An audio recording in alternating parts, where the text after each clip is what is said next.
بسم الله الرحمن الرحيم. الحمد لله رب العالمين، والصلاة والسلام على أشرف الأنبياء والمرسلين وعترته الطيبين الطاهرين، ولعنة الله على أعدائهم أجمعين. سیرت پیغمبر اسلام کے سلسلے کی آج 51ویں تقریر ہے، اور اس سال کی جو سیرت رسول خدا کے سلسلے میں ہماری گفتگو کا چوتھا سال ہے، چھٹی تقریر. بعض لوگوں نے مجھ سے یہ شکایت کی اور مجھے یہ احساس ہوا کہ شکایت صحیح بھی تھی کہ پچھلے منگل کی تقریر ذرا عام طریقے سے ہٹ کے ہو گئی اور تاریخ سے زیادہ تحقیق والی تقریر ہو گئی، جس کی وجہ سے بڑی خوش اور بعض لوگوں کے لیے بوجھل تقریر بن گئی. اگرچہ میں اس بات کا پورا خیال رکھنے کی کوشش کرتا ہوں کہ جس ماحول اور مجمع میں گفتگو کی جائے اسی کے مطابق باتیں بیان کی جائے، لیکن کبھی کبھار میں بہک بھی جاتا ہوں، اور اس کی وجہ صرف یہ ہے کہ ایک ہفتے میں اتنے مختلف مجموعوں میں گفتگو کرنے کا موقع ملتا ہے کہ بعض اوقات یہ خیال نہیں رہتا کہ میں اس وقت کسی دینی مدرسے میں تقریر نہیں کر رہا ہوں، بلکہ ایک عام تقریر ہو رہی ہے عزا خانے میں. خیر، تقریر جیسی بھی تھی اس میں یہ بیان کیا جا رہا تھا کہ تاریخ اسلام کا اہم ترین موڑ ہمارے سامنے آ رہا ہے. پیغمبر اسلام مکے کی اور مکے کی اطراف کی تبلیغ سے فارغ ہو کر اب ایک مستقل مرکز کی تلاش میں ہے، اور مدینے والوں کو بھی اس وقت ضرورت ہے کسی ایسی شخصیت کی جو ان کے درمیان آ کر اتحاد پیدا کر دے. 120 سال تک جنگ بعاث چلتی رہی، جس کے اختتام پر مدینے کا ایک قبیلہ اوس جیت گیا اور دوسرا قبیلہ خزرج ہار گیا. لیکن کیونکہ یہ جیتنے والا ہارتے ہارتے جیتا تھا، اس لیے اس کی اپنی حالت بھی بڑی خراب اور خستہ تھی. عام لوگ، خصوصاً عرب کے جاہل لوگ، ان کی نگاہ میں تو یہ کوئی خاص بات نہ تھی، لیکن مکے میں پڑھے لکھے لوگ، مدینے کے پڑھے لکھے لوگ بہت پریشان تھے کہ آخر ان جنگوں کا نتیجہ کیا نکلے گا. مدینے میں تعلیم تھی بھی زیادہ، کیونکہ یہودیوں کا مرکز تھا مدینہ. یہودی ویسے تو مدینے کے باشندوں کے مقابلے میں بہت ہی زیادہ کمزور تھے، لیکن اسکول کالج ان کے ہاتھ میں تھے، جس کی وجہ سے انہوں نے مدینے میں تعلیم کے سلسلے کو بہت پھیلا دیا تھا. تو مدینے میں پڑھے لکھے لوگوں کی تعداد سارے عرب کے مقابلے میں زیادہ تھی. یہ لوگ پریشان تھے کہ آخر ان جنگوں کا نتیجہ کیا نکلے گا. اب اسی پریشانی کے عالم میں یہ جو 120 سال کی جنگ تھی یہ تو ختم ہوئی، مگر کس طریقے سے ختم ہوئی کہ ہارنے والے قبیلے کے نوجوان ایک دوسرے کے ساتھ مل کے یہ قسمیں کھا رہے ہیں کہ ہمیں اپنی ہار کا، شکست کا انتقام لینا ہے، اور باقاعدہ منصوبے بنائے جا رہے ہیں کہ کس طرح سے جیتنے والے قبیلے پہ حملہ کیا جائے. ہارنے والے قبیلے کے جو پڑھے لکھے اور سمجھدار آدمی ہیں وہ اور پریشان کہ ایک طرف سے جو قبیلہ جیت گیا وہ ہم کو دبا رہا، دوسری طرف سے ہمارے نوجوان انتقام کے جوش میں اندھے ہو رہے، اور ان کو یہ پتا نہیں کہ جنگوں کے سلسلے میں دونوں طرف تباہی ہوتی. حج کا زمانہ قریب آ گیا. زمانے حج میں سارے عرب کے لوگ مکے میں جمع ہوتے، بلکہ مکہ بھی نہیں، مکے کے قریب ایک میدان ہے، مینا کا میدان. سارے عرب کے لوگ میدان مینا میں جمع ہوتے. تو مدینہ سے بھی لوگ آئے. جیتنے والے قبیلے یعنی اوس کے حاجی بھی آئے، ہارنے والے قبیلے خزرج کے حاجی بھی آئے. اب ہارنے والے قبیلے کے جو حاجی ہیں وہ جہاں بیٹھتے ہیں ان میں تذکرہ یہی ہو جاتا کہ کیا کیا جائے، کون سا ایسا طریقہ اختیار کیا جائے کہ ایک مرتبہ ہمیں اس قتل و غارت گری سے نجات ملے. رات کا وقت ہے، بقرعید کا دن ختم ہوا، 11 ذی الحجہ کی شب آ چکی اور مینا کا میدان ہے. یہ ایک ایسا ماحول ہوتا ہے، میں نے گزشتہ تقریر میں بھی عرض کیا تھا کہ اس وقت انسان خاصا بے فکر ہو جاتا کیونکہ حج کے مشکل ترین مرحلے ختم ہو چکے ہوتے. مینا کے میدان میں بقرعید کا دن، جب اس دن انسان سر منڈوا کے احرام اتار لیتا ہے تو ایک خاصا سکون محسوس کرتا. اسی ماحول کے اندر مدینے کے قبیلہ خزرج کے 6 آدمی، جن میں سے ایک کا نام اسعد ہے، یہ وہ صحابی ہے جو 5 سال پہلے پیغمبر اسلام سے ملاقات کر کے جا چکے اور اسی وقت انہوں نے اسلام قبول کر لیا تھا، مگر ان کے مدینہ واپس آتے ہی جنگ چھڑ گئی اور انہیں اسلام کے مسئلے کو آگے بڑھانے کا وقت نہ ملا.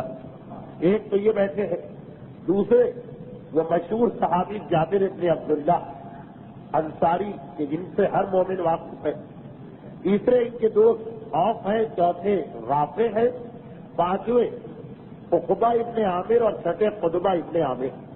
یہ 6 دوست ایک ہی خیمے میں آگ جلائے ہوئے باتوں میں مصروف ہیں. رات کا وقت ہے، اندھیرا چھا چکا. پیغمبر اسلام نے مکے سے مایوس ہونے کے بعد یہ طریقہ اختیار کر لیا تھا کہ آس پاس کے قبیلوں میں جا کے تبلیغ کرتے، مگر خصوصاً حج کے موقع پر پیغمبر مینا کے میدان میں تشریف لے آتے تھے اور جہاں موقع ملتا تھا بہت ہی چھپ کر پیغمبر اسلام ڈھونڈتے تھے کہ کون ایسی قوم ہے کہ جو اسلام کے پیغام کو آسانی سے قبول کر سکتی. پیغمبر ان کے قریب سے گزر رہے، دیکھا کہ اس وقت سب لوگ سکت کے بارے سو رہے. 11 تاریخ کی جو رات آتی ہے مینا میں، ایک عجیب رات ہوتی، اتنا تھکا ہوا ہوتا ہے انسان. ایک طرف بے فکری بھی ہوتی کہ بھائی حج کے سارے مرحلے مکمل ہو گئے، دوسری طرف خالی رات ہوتی ہے، اس رات کی کوئی عبادت نہیں. تو لوگوں کو جن کو نیند آتی ہے، بڑی عمدہ نیند آتی، سب لوگ سو رہے. پیغمبر نے دیکھا کہ 6 نوجوان ایک خیمے میں بیٹھے ہوئے باتوں میں مصروف ہیں اور اپنی پریشانی ظاہر کر رہے. یہ سب پڑھے لکھے اور سمجھدار آدمی، جابر ابن عبداللہ انصاری بھی، اسعد ابن زرارہ بھی، اور پریشانی ظاہر کر رہے ہیں کہ کیا کیا جائے. پیغمبر اسلام ان کے قریب رکے. اعلان نبوت کو 11 سال گزرے، یہ 11ویں سال کا واقعہ. پیغمبر ان کے قریب رکے اور کہا کہ اگر تم مجھے اجازت دو تو ایک پیغام میں تم تک پہنچانا چاہتا ہوں. وہ لوگ ویسے ہی پریشان تھے. کہا کہ بسم اللہ فرمائیے، کیونکہ رات کا وقت ہے. اس حد کہ جو اس سے پہلے 5 سال پہلے رسول سے ملاقات کر چکے، ابھی پیغمبر کو پہچان نہیں پائے. پیغمبر نے اسلام کا مختصر تعارف کرایا. میں نے گزشتہ تقریر میں عرض کیا تھا کہ سیرت رسول میں ان خطبات کی بھی بڑی اہمیت ہے جو پیغمبر نے کسی بھی شخص کے سامنے پیش کیے تھے جب اسے مسلمان بننے کی دعوت دی تھی. لیکن کیونکہ یہ خطبات خاصے طویل ہوتے اس لیے ہر تقریر میں ان کو نہیں دہرایا جا سکتا. کہیں کہیں میں کوئی خطبہ پڑھ دیتا ہوں جیسے پچھلی تقریر میں پڑھا گیا تھا. تو پیغمبر نے اسلام کا مختصر تعارف پیش کیا، وہ بھی بڑا اہم خطبہ. اور جس وقت یہ تعارف اختتام کو پہنچا تو اس میں ان تمام مسائل کا حل تھا کہ جس پر یہ نوجوان پریشان تھے. خدا کی وحدانیت کی بات بھی ہو رہی، قرآن کے کلام خدا ہونے کی بات بھی ہو رہی. پیغمبر نے قرآن کی ان آیتوں کی تلاوت کی کہ جس میں قتل و غارت گری کی مذمت کی گئی، اور ایک مرتبہ اسلام کے اس پہلو کو پیش کیا کہ اسلام سلامتی کا اور امن کا مذہب. 6 کے 6 نوجوان کے اختیار پکار اٹھے کہ ہم نے اس دین کو قبول کیا، اور اسی میدان مینا میں رات کی تاریکی میں پیغمبر کے ہاتھ پر کلمہ پڑھ کر بیعت کر لی۔ پیغمبر اسلام نے ان نوجوانوں کو ایک فریضہ اور یاد دلایا کہ اسلام میں فقط کلمہ پڑھ کے داخل ہو جانا کافی نہیں، اب تمہاری ذمہ داری ہے کہ جہاں تم رہتے ہو اس قوم کو، اس قبیلے کو، اس خاندان کو، اس ماحول کو بدلو۔ انہوں نے کہا اللہ کے رسول یہ ہمارا دل تو کیا رہا کہ یہ کام بجائے اس کے کہ ہم کریں، آپ کو ہم لے جائیں اور آپ یہ کام کریں، لیکن کیونکہ ابھی ہماری قوم میں جو جنگ ختم ہوئی ہے اس کی وجہ سے آپس میں اتنے جھگڑے کہ اگر ہم آپ کو لے کے جائیں گے تو جو دوسرا قبیلہ وہ اسی لیے آپ کی بات ماننے سے انکار کر دے گا کہ بھائی یہ رسول حضرت والوں کا رسول ہے، ہم تو اس کو نہیں مانیں گے۔ ہمیں اتنی مہلت دے دی تھی کہ ہم مدینے میں ایک تبدیلی لے کے آ جائیں۔ اللہ کے رسول جب یہ تبدیلی آ جائے گی تو پھر ہم آپ سے وعدہ کرتے کہ آپ کو اپنے ساتھ لے کے جائیں گے اور مکمل طریقے سے آپ کی حفاظت کریں گے۔ یہ ساری باتیں میں اس لیے بیان کر رہا ہوں کہ آپ کو اندازہ ہو جائے کہ ویسے تو پیغمبر اسلام اس کائنات کے ایسے حاکم تھے کہ اگر ایک اشارہ کرتے تو پیغمبر کی مدد کے لیے تمام کائناتی قوتیں آ جاتی، لیکن پیغمبر بتا یہ رہے کہ اسلام کو بھی میں نے معجزے کی طاقت سے آگے نہیں بڑھایا، بلکہ آپ طریقے سے جس طرح ایک آدمی اسلام آگے بڑھا سکتا وہی میں نے تبلیغ کا طریقہ اختیار کیا، تاکہ قیامت تک کوئی مسلمان یہ نہ کہہ سکے کہ بھائی وہ تو پیغمبر کے پاس فرشتے تھے، جن تھے، معجزہ تھا، اس لیے انہوں نے تبلیغ کر لی، ہم کیسے کر سکتے۔ اب پیغمبر بالکل وہی طریقہ اختیار کر رہے جیسے آج اگر کوئی قوم اسلام کے قریب دنیا والوں کو کرنا چاہے تو یہی طریقہ ہوگا کہ اللہ کے رسول ہمیں اتنی مہلت دیجیے کہ آپ مدینے میں جا کے آپ کے ماننے والوں کا ایک گروہ تیار کر سکے۔ پیغمبر اسلام نے کہا جاؤ اور اپنے فریضے سے غافل نہ ہونا۔ یہ 6 نوجوان جب واپس پلٹ کے مدینے آئے تو تمام راستے یہی گفتگو ہوتی رہی اور مدینے پہنچ کر بھی یہی گفتگو ہوتی رہی کہ کس طرح سے اسلام کے کام کو آگے بڑھایا جائے، کیونکہ 6 کے 6 نوجوان مخلص تھے، اس لیے سارا سال اپنے اس مقصد میں لگے رہے۔ کسی نے اپنے دوست سے کہا، کسی نے اپنے رشتے دار سے کہا، کسی نے اپنے کاروباری پارٹنر سے کہا، کسی نے اپنے درس کے ساتھی سے کہا، آہستہ آہستہ اسلام کا پیغام پھیلتا جا رہا۔ لیکن چند ہی مہینوں کے بعد یہ اندازہ ہو گیا کہ یہ طریقہ بہت اچھا تو ہے مگر اس میں ایک کمی کہ جو مسلمان نئے نئے لوگ اسلام کے قریب آتے جا رہے یہ سب بکھرے ہوئے، ہمیں کوئی ایسا مرکز بنا لینا چاہیے کہ جو مسلمان ہو جائے وہ بھی وہاں پہ آ جائے، جو اسلام کے بارے میں معلوم کرنا چاہے وہ بھی وہاں پہ آ جائے۔ چنانچہ مدینے کے قریب، اب تو یہ علاقہ مدینے کے اندر ہے، مدینے سے بالکل ملا ہوا، اس وقت جو سب سے زیادہ نمایاں شخصیت ہے اس پورے واقعے میں، ایک مرتبہ میں پھر پچھلے منگل کی ایک بات کو یاد دلا دوں۔ مولا کائنات کا خطبہ ہے نہج البلاغہ میں، جس میں مولا نے اپنے چند مخلص صحابیوں کو یاد کیا ہے اور آنسو بہائے کہ کاش اس وقت وہ میرے مددگار ہوتے۔ ان میں ایک نام ابو الہیثم کا ہے، تو ابو الہیثم اور اسد یہ 2 ایسے شخص تھے مدینے میں جو اسلام کے اعلان سے پہلے ہی اپنے مذہب کو چھوڑ چکے۔ اسد جب مدینے میں آئے تو چونکہ یہ پیغمبر سے ملاقات کر کے آئے تھے اس لیے ان کی شخصیت مرکزی شخصیت بن گئی۔ انہوں نے ان 5 دوستوں کو کہ جو مینا کے میدان میں ان کے ساتھ تھے اور اپنے اس 6 دوست کو ابو الہیثم کو جو سب سے پہلے مسلمان ہوا تھا، پیغمبر اسلام کے اعلان رسالت سے پہلے ہی جو بت پرستی کو چھوڑ چکا تھا، جس کی شخصیت اتنی اہم ہے کہ نہج البلاغہ میں مولا نے اس کو یاد کر کے آنسو بہائے، اس کو اپنے ساتھ ملایا۔ اسلام کا پیغام تو پہنچا چکے، اب یہ 6 آدمی اس کی قیادت میں انہوں نے کام کرنا شروع کیا، ایک باغ کو اپنا مرکز بنایا اور یہ طے کیا کہ روزانہ تو ہمارا ملاقات کرنا مناسب نہیں، اگر روزانہ ملتے رہیں گے تو اسلام کا کام کہاں ہوگا، کوئی گپ شپ کے لیے، ہنسی مذاق کے لیے تو بیٹھنا نہیں، تو ہفتے میں 1 دن رکھو کہ سب یہاں آ کے جمع ہو اور 6 دن اپنا کام کرتے رہو۔ کون سا دن رکھو؟ مدینے کے یہودی خود سنیچر کا دن، ہفتے کا دن جو سیٹرڈے ہے اس دن چھٹی کیا کرتے۔ مدینے کے قریب کچھ عیسائی رہتے، وہ اتوار کے دن چھٹی کیا کرتے، تو اسود نے کہا کہ ہمیں جمعے کے دن کو مقرر کر لینا چاہیے۔ یہ تاریخوں میں آتا کہ بعد میں یہی سنت اسلام میں قائم ہو گئی، ہم جمعے کا دن مقرر کر لیتے، اس دن ہم آپس میں ملاقات کریں اور جمع ہو جائیں۔ اچھا اب یہ بات سب کو پسند آ گئی، تو اسد وہ پہلی شخصیت ہے تاریخ اسلام کی جنہوں نے جمعے کا دن اجتماع کے لیے مقرر کیا. ایک باغ میں سب جمع ہو جاتے. ایک آدھ مرتبہ جب جمع ہوئے تو آپس میں کہا کہ ہم اس طرح سے خالی کیوں جمع ہو جائے, ہم یہاں پہ نماز جماعت کیوں قائم نہ کریں.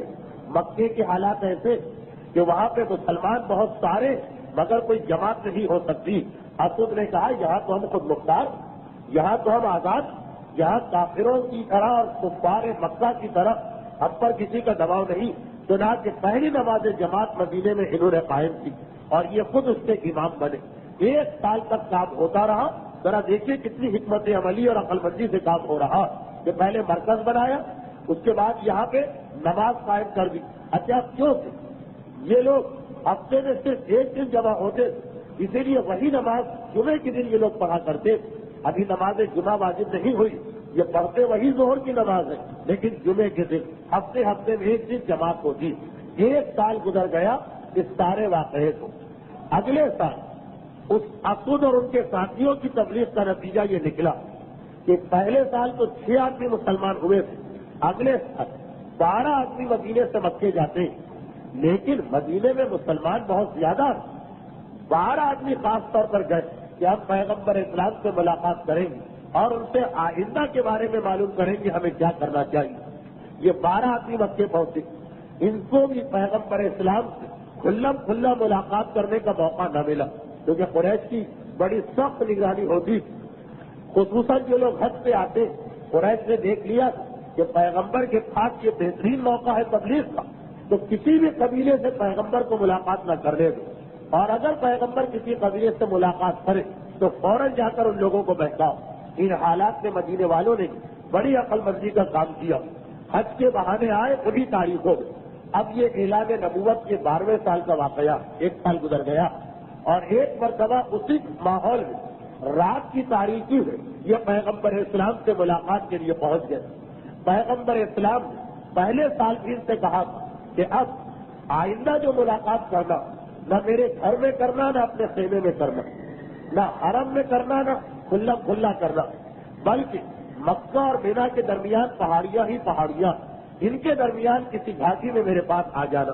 عربی میں 2 پہاڑیوں کے درمیانی علاقے کو عقبہ کہا جاتا. تو یہ لوگ پیغمبر اسلام سے بات طے کر کے اسی رات کو, جس رات کو پچھلے سال آئے تھے, اگر یہ رات اس لیے بڑی اہم ہوتی کہ اس رات اتنی زیادہ خطر ہوتی ہے حج کرنے والوں کا کہ سب لوگ سو رہے ہوتے ہیں, جیسا میں نے عرض کیا. خود قریش بھی اس رات کو آرام کر رہے ہوتے, یعنی ذرا جاسوسی کا نظام اور ان کی پولیس کا نظام کمزور ہو جاتا. اب یہ حج کے موقع پر مینا کے میدان میں پھر رات کی تاریکی میں پہاڑیوں کے درمیان پیغمبر اسلام کے پاس پہنچے. پتا چلا کہ اس سال 12 آدمی آئے ہیں, تو بہت زیادہ مسلمان, لیکن 12 آدمیوں کو نمائندہ بنا کے بھیجا گیا. ان میں 10 آدمیوں کا تعلق قبیلہ خزرج سے اور 2 کا تعلق قبیلہ اوس سے. یہ عدد میں نے آپ کو اس لیے بتایا کہ ابھی تک پچھلے سال تک سب کے سب خزرج کے لوگ تھے اور خزرج شکست کھایا ہوا قبیلہ تھا, لیکن اس سال 2 آدمی اوس قبیلے کے بھی آ گئے جو کامیاب ہونے والا قبیلہ, یعنی یہ دعوت آگے بڑھ کر اس قبیلے میں بھی پہنچ گئی. اب انہوں نے پیغمبر اسلام سے ملاقات کی. ان 12 آدمیوں میں 5 آدمی تو وہی پرانے پچھلے سال والے, صرف جابر ابن عبداللہ انصاری نہیں آ سکے. اور تاریخوں میں تو نہیں لکھا, مگر ایسا اندازہ ہوتا کہ جو مرکز قائم کیا گیا تھا مدینے میں, ان لوگوں نے فیصلہ کیا کہ اسے خالی نہیں چھوڑنا, تو جابر وہاں ٹھہر گئے اور باقی پچھلے سال کے 6 میں سے 5 آدمی آ گئے. اور اس سال آنے والوں میں وہ ابو الحسن بھی تھے جو آگے چل کر مولا کے انتہائی مخلص صحابی بنے. یہ 12 آدمی پیغمبر اسلام کے پاس آئے اور کہا اللہ کے رسول, اب ہم نے مدینے کے ماحول کو کچھ ٹھیک کر لیا اور ایسے نوجوان ہو گئے جو اگر اسلام قبول نہ بھی کرے تب بھی ہماری بات سننے کو تیار ہو جاتے. لیکن اللہ کے رسول, اب ہمارے لیے 2 بڑے مسئلے. پہلا مسئلہ یہ تو سب کے سب وہ تھے جنہوں نے پیغمبر سے صرف آدھا گھنٹہ ملاقات کی. اب مسئلہ یہ کہ جو آدمی مسلمان ہو گئے ہیں ان کو بھی, اور جو نئے آدمی اسلام کے قریب آنا چاہتے ان کو بھی تعلیم دینے کے لیے کوئی آدمی ہونا چاہیے. ہماری معلومات تو ختم ہو گئی, ہم نے تو خود آپ کے پاس آدھا گھنٹہ بیٹھ کے کچھ حاصل کیا, لیکن اب جو لوگ مسلمان ہو چکے جب وہ مزید سوالات کرتے تو ہمارے پاس اتنا علم نہیں. آپ کسی ایسے آدمی کو ہمارے ساتھ بھیجیں کہ جو مدینے کے نئے مسلمانوں کو تعلیم دے اور جو لوگ اسلام کے قریب آ سکتے ان کو بھی وہ اسلام کے قریب لائے. ہمارا اب دیکھیے ایک بہت ہی اہم اور نقطے کی بات ہو رہی کہ ان نوجوانوں کا جذبہ بہترین ہے، لیکن خالی جذبے سے کام نہیں چلتا جب تک کہ علم ساتھ میں نہ ہو. مدینے کے اندر اسلام کی کامیابی کی بڑی وجہ یہ تھی کہ مدینے والوں کو پتا تھا کہ کون سا کام ہمارے کرنے کا ہے، کون سا کام رسول کے کرنے کا ہے. ہماری طرح سے نہیں کہ جو آدمی دین کا کام کرنے اٹھتا وہ چاہتا ہے کہ میں لیڈر بنوں اور سب کچھ میرے ہاتھ میں رہے، چاہے وہ علم دین میں بالکل صفر اور جاہل ہی کیوں نہ ہو. آپ دیکھ لیجیے مسجدوں کے منتظم ہو، اداروں کے منتظم ہو، جہاں پہ آپ جا کے دیکھ لیجیے دینی اداروں کے منتظم جس کو پسند نہیں کرتے کہ کوئی عالم ان کے ادارے کے قریب بھی آنا چاہے. اور یہی ہماری ناکامی اور مدینے کی کامیابی یہ کہ اتنے مخلص لوگ، وہ 6 نوجوان جو سارا سال چھپ چھپ کے کام کرتے رہے مگر آ کر کہہ رہے ہیں اللہ کے رسول ہمارا علم تو بہت محدود ہے. آپ کسی ایسے مسلمان کو بھیجیے جس نے آپ کے پاس تعلیم حاصل کی ہو. پیغمبر اسلام نے کہا کہ یہ تمہاری تجویز انتہائی مناسب، میں اپنے شاگرد کو تمہارے ساتھ بھیجتا ہوں. یہ کہہ کے موسب ابن عمیر کو حکم دیا کہ اے موسب تم ان کے ساتھ چلے جاؤ. موسب ابن عمیر تاریخ اسلام کی ایک انتہائی اہم شخصیت ہے. معصومین کے بعد جن شخصیات کا بڑے احترام کے ساتھ سیرت رسول میں ذکر آتا ان میں ایک موسب بھی ہے. موسب ہی کی محنتیں تھی کہ مدینے میں ایک انقلاب عظیم برپا ہوا. جہاں آج 12 آدمی مسلمان ہیں وہاں پہ 2 سال کے بعد بلکہ 1.5 سال کے بعد سارا مدینہ پیغمبر کے استقبال کو تیار ہو گیا تھا. موسب انتہائی عظیم شخصیت کی ہمارا سلام ہے ان کو. اور یہ موسب وہ ہے جنہوں نے اسلام کی خاطر زحمتیں بھی برداشت کی. اسلام لانے سے پہلے یہ مکے سے انتہائی مالدار نوجوانوں میں سے تھے. اس زمانے میں ان کا ایک ایک لباس 200 درہم کا ہوا کرتا تھا. 200 درہم کوئی چھوٹی رقم کا نام نہیں. 200 درہم آج کل کے حساب سے اگر آپ دیکھیں تو 10-12 ہزار بنتے ہیں. 200 درہم کا ایک لباس یہ پیدا کرتے تھے. خالی 500 درہم کی خوشبو لگایا کرتے تھے. جب کبھی یہ گھوڑے سے سوار ہو کے مکے میں نکلتے تو بالکل شاہانہ طریقے سے کہ گھوڑے کے آگے اور پیچھے غلام ہوتے، ہٹو بچوں کی آوازیں لگائی جاتی. یعنی موسب کی شخصیت ابو جہل ہو، ابو سفیان ہو، ولید بھی اس طرح نہیں نکلتے جس طرح موسب نکلا کرتے. ان کا خاندان انتہائی مالدار اور انتہائی عزت والا خاندان تھا. پیغمبر اسلام کے خاندان سے یہ ایک پشت پہ جا کے مل جاتے. لیکن جب انہوں نے اسلام قبول کیا تو ان کا سارا خاندان ان کا دشمن ہو گیا اور یہاں تک کہ ان کے خاندان مار پیٹ کے ان کو اپنے قبیلے سے نکال دیا. اب یہ کہا جائے وہ ان کا والی وارث نہیں. پیغمبر اسلام نے جو کہ پیغمبر کو اور ان کا خاندان آگے جا کے مل جاتا ان کو اپنے ساتھ ملا لیا. اور یہ واحد غیر ہاشمی تھے جو شیب ابی طالب میں رسول کے ساتھ ساتھ رہے تھے. ورنہ شیب ابی طالب میں وقت خاندان بنو ہاشم گیا تھا. لیکن موسب ابن عمیر زید بن حارثہ کی طرح پیغمبر کے ساتھ ساتھ ہی رہا کرتے. اور حالت یہ ہو گئی کہ جب اسلام قبول کر کے یہ اپنے گھر سے نکلے تو کہاں وہ آدمی جو روزانہ ایک جوڑا بدلتا ہے اور 200 درہم کی مالیت کا جوڑا ہوتا. 4 یا 5 سال فقط ایک چادر ان کے جسم پر تھی، اسی کو لپیٹ کے گزارا کیا کرتے تھے.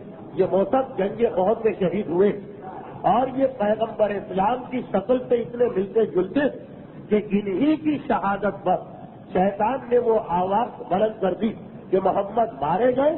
اور چونکہ ان کی شکل پیغمبر سے بہت زیادہ ملتی تھی اس لیے سب کو یقین آ گیا. جب میدان احد کے شہیدوں کی لاشیں جمع کیے جا رہے تھے تو موسب ابن عمیر وہ چادر ڈالی گئی جو ان کا لباس تھی. وہ چادر اتنی چھوٹی تھی کہ جس وقت ان کے سر کے اوپر ڈالی جاتی ہے تو پیر کھل جاتے، کھینچ کے پیروں پہ لاتے ہیں تو سر کھل جاتے. پیغمبر کی آنکھوں میں آنسو آ گئے. اسلام کی خاطر اس نوجوان نے اپنے آپ کو کتنا بدل دیا. روزانہ 200 درہم یعنی 10,000 روپے کا لباس پہننے والا آج ایک چادر نہیں ہے جس سے اس کا جسم چھپایا جائے. پھر حکم دیا کہ چادر ان کے سر پہ ڈالو اور پاؤں جو کھل گئے ہیں انہیں گھاس کے ذریعے چھپا دو. تو بڑی عظیم شخصیت ہے موسب کی. پیغمبر نے کہا کہ جو کہ یہ خاصا عرصہ میرے ساتھ رہا، شیب ابی طالب 3 سال کی قید اس میں بھی رسول کے ساتھ ساتھ اس لیے ان کو مدینے لے جاؤ، انہیں یہ بھی پتا ہے کہ اسلام کے احکامات کیا ہیں اور کام کا طریقہ کیا۔ اچھا آپ بتاؤ تمہارا دوسرا مسئلہ کیا؟ 2 مسئلے پیش کیے، ایک پہلا مسئلہ تو یہ تھا، دوسرا مسئلہ انہوں نے کہا اللہ کے رسول ہم نے اسلام قبول تو کر لیا مگر آپ ہمیں کوئی حکم تو دیجیے کیونکہ ابھی واجبات تو نہیں آئے۔ پیغمبر اسلام نے کہا اچھا اب تمہیں باقاعدہ طور پر میرے ہاتھ پر 6 چیزوں کا وعدہ کرنا ہوگا۔ پہلی چیز کیا ہے کہ تم اللہ کی ذات میں کسی کو شریک نہیں کرو گے۔ دوسری چیز کیا ہے کہ چوری ہرگز نہیں کرو گے۔ تیسری چیز کیا ہے کہ زنا کے عمل میں کبھی ملوث نہیں ہوگی۔ چوتھی چیز کیا ہے اپنی اولاد کو قتل نہیں کرو گے۔ پانچویں چیز کہ کسی پر کوئی بہتان اپنے دل سے بنا کے نہیں لگاؤ گے۔ اور چھٹی چیز نیکی کے تمام کاموں میں میری اطاعت کرو گے۔ یہ 6 چیزیں جن پر پیغمبر مدینے کی پہلی جماعت سے باقاعدہ بیعت لی۔ سورہ مبارکہ ممتحنہ قرآن کریم کی آخری سوروں میں سے ایک ہے۔ اس سورہ ممتحنہ میں ایک آیت آئی ہے، آیت نمبر 12، یا ایھا النبی اذا جاءک المؤمنات فباینک علی الا یشرکن باللہ شیئا۔ اے نبی جب مومنات تمہارے پاس آتی، یہ سورہ ممتحنہ پورا عورتوں کے احکامات ہے، اس کے اندر فتح مکہ سے کچھ پہلے نازل ہوا اور بعض علماء کہتے فتح مکہ کے دن نازل ہوا۔ اب دیکھیے اس کی آیت کو 12 نمبر کی آیت کو سماعت فرمائیے کہ اے نبی جب مومنات تمہارے پاس آتی اور تمہارے ہاتھ پر بیعت کرتی الا اللہ یشرکن باللہ شیئا کہ وہ اللہ کے ساتھ کسی کو شریک نہیں کریں گی، ولا یسرقن اور وہ چوری نہیں کریں گی، ولا یزنین اور وہ مومنات یہ وعدہ کرتی ہے کہ وہ زنا نہیں کریں گی، ولا یقتلن اولادہن اور وہ مومنات یہ وعدہ کرتی ہے کہ اپنی اولاد کو قتل نہیں کریں گی، ولا یاتین ببہتان یفتری من بین ایدیہن وارجلہن اور یہ وعدہ کرتی ہے کہ وہ کسی پر کوئی بہتان اپنے دل سے گڑھ کے نہیں لگائیں گی، ولا یاتینک بالمعروف اور نیکی کے کاموں میں تمہاری مخالفت نہیں کریں گی۔ تو اے حبیب فبایعہن تم ان کی بیعت کو قبول کرو، واستغفر لہن اللہ اور اللہ سے ان کے لیے دعا مانگو، ان اللہ غفور الرحیم اللہ بخشنے والا اور رحم کرنے والا۔ جب مکہ فتح ہوا تھا تو پیغمبر اسلام نے اس کے بعد تمام عورتوں پہ لازم قرار دیا تھا، مرد کلمہ پڑھ کے اسلام میں داخل ہو رہے، عورتوں پہ لازم تھا کہ ان 6 باتوں کا وعدہ پیغمبر سے کرے، اس کے بعد پیغمبر ان کو بیعت کی اجازت دیتے تھے۔ البتہ رسالت کے مقام کو محفوظ کرتے ہوئے مردوں سے بیعت ہوتی ہے ہاتھ پہ ہاتھ رکھے، عورتوں سے بیعت کے 3 طریقے پیغمبر نے اختیار کیے تھے۔ ایک برتن میں پانی جمع کیا جاتا، پیغمبر اس برتن میں ہاتھ ڈال کے نکال لیتے۔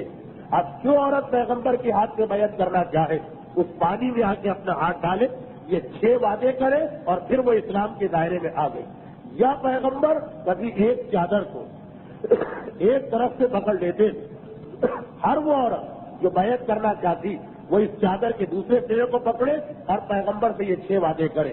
اور تیسرا طریقہ یہ تھا کہ پیغمبر کی ایک رشتے دار خاتون، پیغمبر نے ان کو اپنا نائب بنایا تھا کہ جو مجھ سے بیعت کرنا چاہے اس کے ہاتھ پہ ہاتھ رکھے اور وعدہ میرے ساتھ کرے۔ تو یہ 3 طریقے تھے پیغمبر کے جس پر پیغمبر تمام مسلمان عورتوں سے بیعت لیا کرتے۔ یہ 6 اہم ترین حکم عورتوں کے بارے میں۔ تو یہاں پر علماء ایک بات کہتے کہ بہت سے مسلمان ایسے جن کا یہ خیال ہے کہ معاذ اللہ رسول بالکل جاہل، انہیں کچھ پتا ہی نہیں، وہ ایک ڈاکیے کی طرح ہے، قاصد کی طرح، اللہ کی طرف سے خط آتا ہے امت کو پہنچا دیتے ہیں معاذ اللہ۔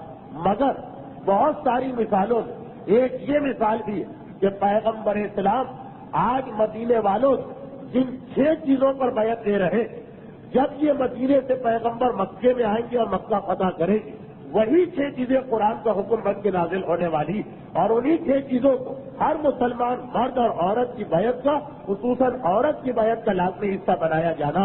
اس کا مطلب یہ کہ اللہ کا رسول تمام احکامات دین کو اور قرآن کو پہلے سے جانتا۔ وہ لوگ نہ مقام رسالت کو سمجھے ہیں اور نہ ہی انہوں نے قرآن کا مطالعہ کیا ہے اور نہ تاریخ کو پڑھا، جو اس قسم کے بہتان پیغمبر کے بارے میں باندھتے کہ جی پیغمبر وہی کا انتظار کرتے، پیغمبر کو پتا ہی نہیں تھا کہ کیا آیت آنے والی۔ قرآن کریم کی وہ آیتیں جو 9 سال بعد نازل ہو رہی، پیغمبر آج 9 سال پہلے مدینے کے مسلمانوں سے ٹھیک انہیں 6 باتوں پر بیعت لے رہے، اور یہ 6 باتوں پر بیعت لینا یہ بتا رہا، دیکھیے انہی 6 باتوں پر بیعت لینے کے 1 سال بعد پیغمبر نے ہجرت کی، یعنی ہجرت کے آغاز سے پہلے بھی یہ 6 باتیں، اور ہجرت کے اختتام پر جب مکہ فتح ہوا تب بھی یہی 6 باتیں یہ بتا رہی کہ یہ 6 حکم اسلام میں کتنے اہم ترین حکم ہیں، کیونکہ میرا موضوع نہ مجلس ہے نہ اخلاقی تقریر، اس لیے زیادہ تفصیل میں نہیں جا سکتا ہوں۔ پیغمبر نے کہا کہ ان 6 باتوں کا مجھ سے وعدہ کرو، اس کے بعد تم صحیح مسلمان بنو گے۔ مدینے کے لوگوں نے خوشی خوشی پیغمبر اسلام کے ہاتھ پر وہ جو 12 آدمی آئے تھے بیعت کی، اور اب واپس چلے، واپس جا رہے تو بڑی خوشی کے عالم میں جا رہے۔ پیغمبر نے ہمیں زندگی گزارنے کا ایک طریقہ بھی دے دیا، اور اپنا ایک نائب بھی ہمارے ساتھ کر دیا۔ ایک آج کا مسلمان کہ جتنی ذمہ داریاں اس پر سے معاف ہو اتنا خوش ہوتا، جتنے واجبات و حرام پتہ چلے اتنا غمگین ہوتا، اور ایک وہ مدینے کے مسلمان کہ جب تک ان کو چھوٹ ملی ہوئی وہ غمگین تھے، اور جب پیغمبر نے ذمہ داریاں ڈالی اب خوشی کے عالم میں مدینے کی جانب واپس آ رہے۔ خیر یہ لوگ مدینے پہنچے۔ یہ دوسرا گروہ ہے کہ جس نے پیغمبر کے ہاتھ پر بیعت کی، لیکن تاریخ میں اس کا نام ہے بیعت اولا، پہلی بیعت۔ علماء کہتے ہیں کہ اس کو تو دوسری کہنا چاہیے تھی بیعت، پہلی تو وہ 1 سال پہلے مینا کے میدان میں ہوئی تھی، لیکن نہیں، اس وقت جو کوئی وعدہ نہیں لیا تھا پیغمبر نے، یہ پہلا سال ہے کہ پیغمبر نے 6 چیزوں کا وعدہ لیا، اس لیے اس کا نام بیعت اولا۔ اور ان لوگوں کے لیے جنہیں تاریخ کی کتابیں پڑھنے کا شوق ہے، ایک جملہ اور کہہ دوں اور پھر ایک دلچسپ واقعہ کہ اسی کو علماء بیعت النساء بھی کہتے ہیں، اس لیے کہ انہی 6 باتوں کو قرآن نے عورتوں کے لیے لازم قرار دیا۔ تو اگرچہ اس وقت کوئی عورت نہیں تھی ان 12 میں، مگر پھر بھی علماء کہتے ہیں کہ اس بیعت کا نام ہے بیعت اولا، اور اسی بیعت کا نام ہے بیعت نساء، یعنی وہ عورتوں والی بیعت کہ جو پہلے مردوں سے لی گئی۔ اب یہ سب لوگ پلٹ کے مدینے آئے، اور مدینے آنے کے بعد موسیٰ ابن عمیر کو پہلی ذمہ داری تو یہ سپرد کی گئی کہ اسود جو اب تک امام جماعت تھے انہوں نے اپنا مسلح چھوڑا۔ موسیٰ نے کہا کہ آپ ہر اعتبار سے مقدم، اس لیے اب موسیٰ نماز جماعت پڑھاتے اور اسود اور باقی مسلمان ان کے پیچھے نماز پڑھتے۔ اسی دوران بعض علماء کہتے کہ نماز جمعہ کا حکم آ گیا، لیکن کیونکہ مکے میں حالات ایسے نہ تھے کہ جمعہ ہو سکتا، تو پیغمبر نے موسیٰ کو خط لکھا کہ موسیٰ مدینے میں چونکہ تم لوگ آزاد ہو اس لیے وہاں پہ نماز جمعہ کی شروع کر دو۔ البتہ ابھی نماز جمعہ واجب نہیں ہوئی، مستحب حکم آیا۔ تو موسیٰ ابن عمیر تاریخ اسلام کی پہلی شخصیت ہے، یہاں تک کہ پیغمبر سے پہلی شخصیت کہ جنہوں نے نماز جمعہ پڑھائی، البتہ مستحب کی نیت سے۔ اور پھر دوسری طرف یہ جمعے کے دن تو یہ مجبوریت، باقی 6 دن دین کا کام ہوتا رہتا۔ خصوصیت کے ساتھ وہ 2 صحابی بلکہ 3، ایک وہی اسود جو شروع سے اب تک ہر جگہ نظر آ رہے، ایک ابو الحسن اور ایک جابر، یہ تینوں ہر وقت موسیٰ کے ساتھ ہیں، اور اکثر یہ بحث ہوتی رہتی کہ دین کو کس طرح پھیلایا جائے۔ ایک دن موسیٰ نے اسود سے کہا کہ جو تمہارا قبیلہ ہے خزرج، یہاں تو خیر ہمیں موقع مل جاتا، ہم دیکھیے قبیلہ خزرج سے قبیلہ، مگر اس کے اندر پھر چھوٹے چھوٹے خاندان، جو پچھلی دفعہ میں نے مثال دی کہ مثلا ہندوستانی ایک لفظ، اب اس میں لکھنؤ والے اور دہلی والے اور حیدرآباد والے، تو اسی طرح خزرج کے چھوٹے چھوٹے خاندان، ہر خاندان میں جانے کا موقع ملتا ہے موسیٰ کو۔ جو آدمی مسلمان ہو جائے وہ اپنے گھر میں دعوت دیتا ہے اور سارے گھر والوں کو یہ پیغام سناتا۔ مگر وہ جو دوسرا قبیلہ تم لوگوں کا دشمن جن سے تمہاری جنگ ہوئی تھی، اور وہاں پہ اتنا موقع نہیں مل رہا ہے کام کرنے کا، کام کرنے کے لیے پہلے پیر ٹکانا پڑتے۔ وہاں کوئی ایسی شخصیت اب تک مسلمان نہیں ہوئی جس کی کوئی حیثیت، جس کے پاس جس کے گھر کو ہم تبلیغ کا مرکز بنا دیں۔ اسود نے کہا کہ میرے خالہ زاد بھائی، یہ علماء اہل سنت کہتے ہیں، اور شیعہ علماء کا کہنا ہے کہ نہیں وہ خالو تھے، خالہ زاد بھائی نہیں تھے، تو ہمارے علماء ان کو خالو مانتے ہیں۔ اسود نے کہا کہ میرے خالو سعد ابن معاذ، یہ تاریخ اسلام کی انتہائی اہم شخصیت ہے۔ البتہ ان کا ایک ہی واقعہ ہماری مجلس میں پڑھا جاتا جس سے یہ ظاہر ہوتا ہے کہ معاذ اللہ ان پہ عذاب نازل ہوا. وہ جو قبر میں ان کو دفن کیا گیا اور پیغمبر نے نماز پڑھائی اور 70,000 فرشتے آئے مگر بعد میں پتا چلا کہ بچارے قبر کا عذاب ہو رہا. وہ ایک واقعہ ہے لیکن سعد کی شخصیت بڑی اہم شخصیت ہے. اسد نے کہا کہ میرے خالو سعد ابن معاذ ہے جو قبیلہ اوس ہے. دیکھیے قبیلہ اوس کی اہمیت کو ذہن میں رکھیے گا. وہ قبیلہ یہ جنگ جیتے ہوئے قبیلہ اوس کے اچھا جس طرح خزرج میں چھوٹے چھوٹے خاندان تھے قبیلہ اوس میں بھی چھوٹے چھوٹے قبیلے تھے. قبیلہ اوس کے قبیلے کے وہ سردار جس کا نام ہے عبد الاشد وہ سردار مگر ان کی عزت اور احترام بہت ہے. اگر وہ کسی طرح مسلمان بن جائے تو ہمارا کام بہت آسان ہو جائے. علامہ طبرسی شیخ علی ابن ابراہیم کوفی کے حوالے سے صادق آل محمد امام جعفر صادق علیہ الصلوۃ والسلام یہ فرمان نقل کرتے امام فرما رہے کہ مدینے میں موسم نے اسلام کس طرح پھیلایا. یہ ساری جو میں نے روایت اب تک پڑھی اور جو میں پڑھنے جا رہا ہوں یہ ہماری کتابوں میں معصوم کے حوالے سے آئی. تو اسد کہنے لگے موسم سے کہ قبیلہ اوس کیونکہ جنگ جیتا ہوا قبیلہ ہم اور آپ تو جا کے وہاں کام نہیں کر سکتے. جو ہار جائے ویسے ہی اس کی بے عزتی اور توہین ہو جاتی. لیکن میرے خالو ایک تو ان کا تعلق قبیلہ اوس سے پھر یہ کہ قبیلہ اوس کی بھی یہ کوئی معمولی شخصیت نہیں.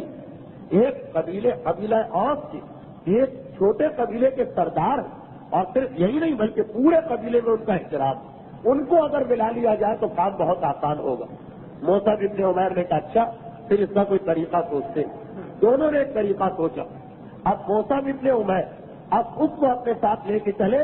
کہا کوئی اور مسلمان نہ آئے کیونکہ ابھی تک مسلمانوں میں خزرج والوں کی تعداد زیادہ تھی. کہا تم لوگ نہ آؤ کیونکہ تم جاؤ گے قبیلہ اوس میں بلا وجہ ایک جنگ شروع ہو جائے گی ایک جھگڑا شروع ہو جائے گا. ہم جا رہے ہیں دوسروں کے محلے میں. ہاں اسد تم آ جاؤ کیونکہ ان کی تو رشتہ داری ہے سرکار قبیلہ سے پھر بھی ان کا کوئی کچھ بنا.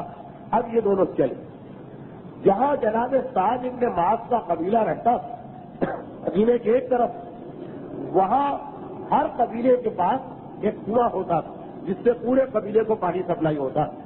تو قبیلہ اشحل کا جس کے سردار ہے سعد ابن معاذ اس کا جو کنواں تھا وہاں جا کے یہ دونوں بیٹھ گئے.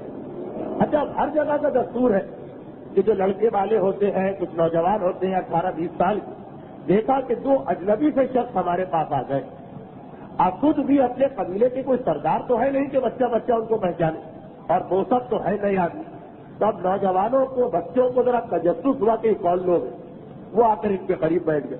مصعب ابن عمیر پیغمبر اسلام کے تربیت یافتہ اور پھر قرآن ایسا کلام کہ مکے والے جو کانوں میں روئی ٹھوستے ہیں وہ قرآن سننے کے لیے بےتاب ہو جاتے.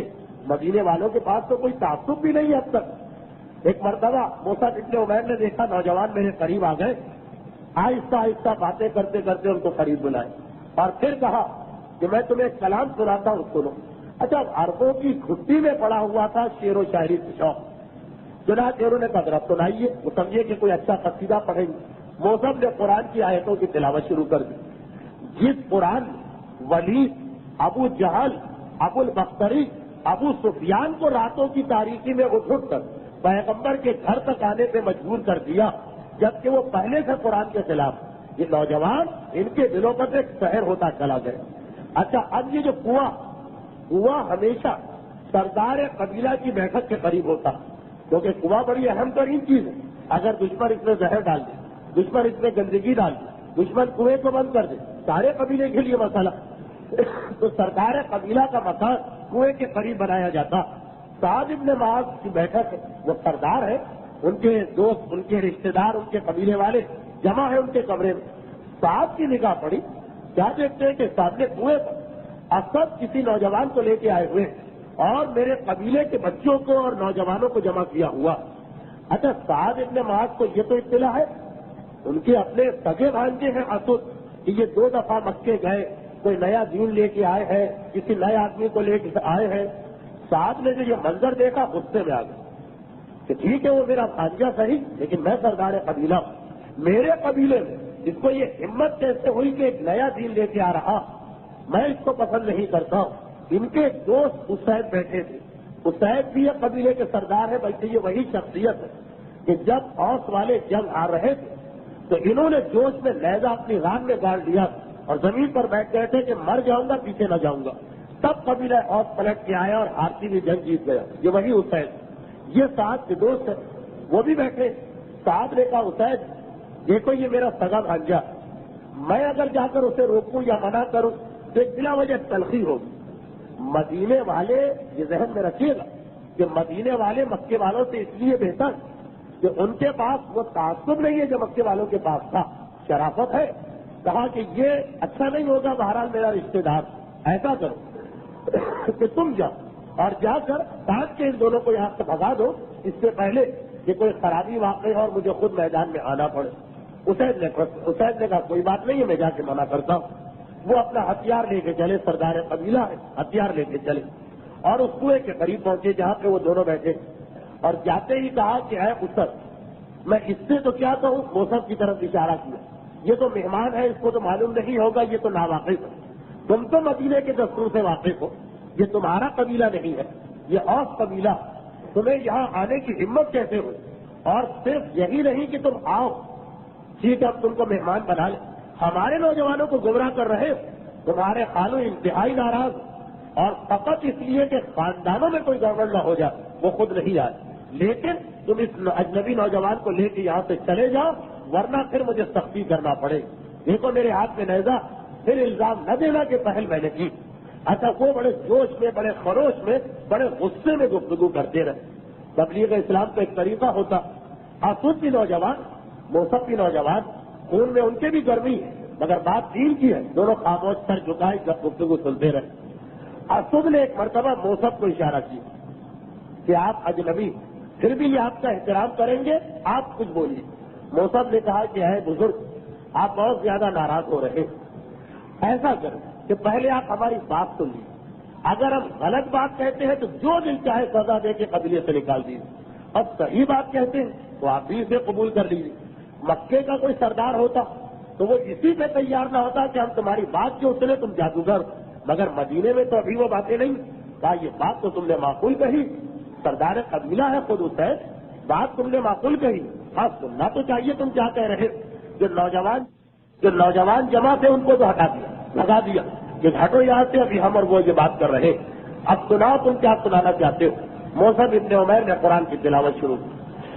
جیسے جیسے وہ قرآن پڑھتے جا رہے، جب نوجوانوں پہ اتنا اثر ہو رہا تو یہ تو بہرحال سمجھدار اور پڑھے لکھے، ایک مرتبہ ان کا دل بدلتا چلا گیا اور تھوڑی دیر گزری یہ گھبرا گیا. کہا کہ اے شخص اتنا بتا دو کہ اگر کوئی تیرے دین میں داخل ہوتا ہے تو اسے کیا کرنا پڑتا.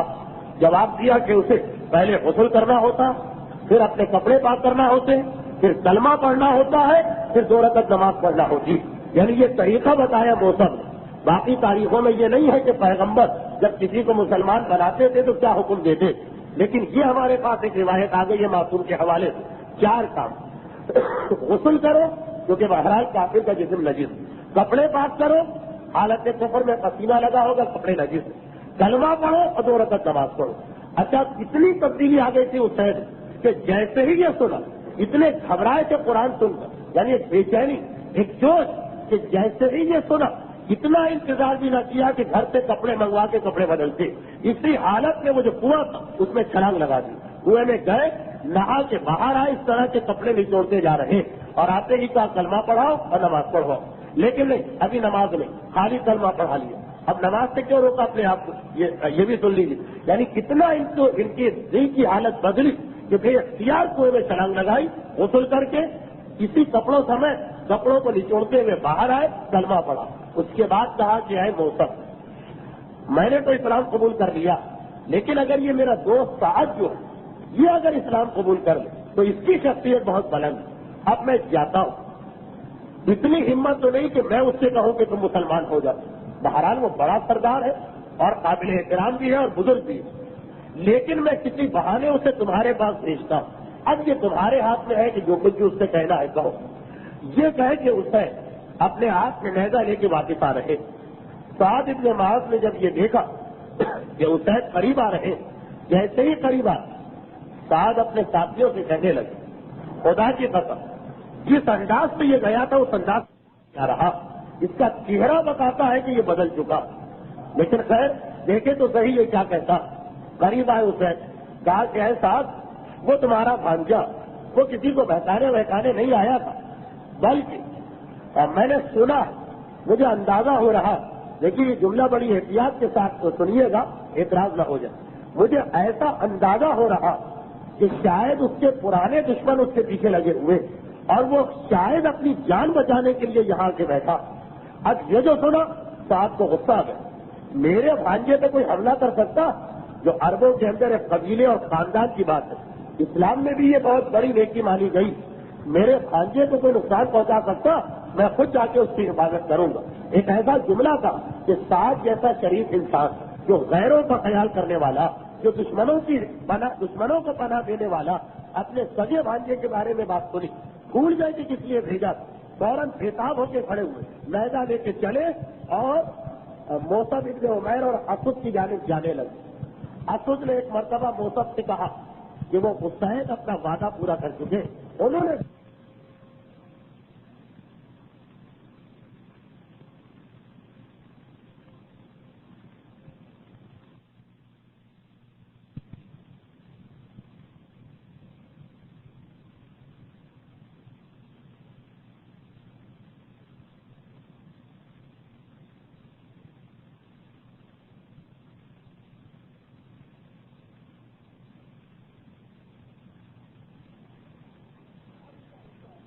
اب ان کا غصہ اور بڑھا.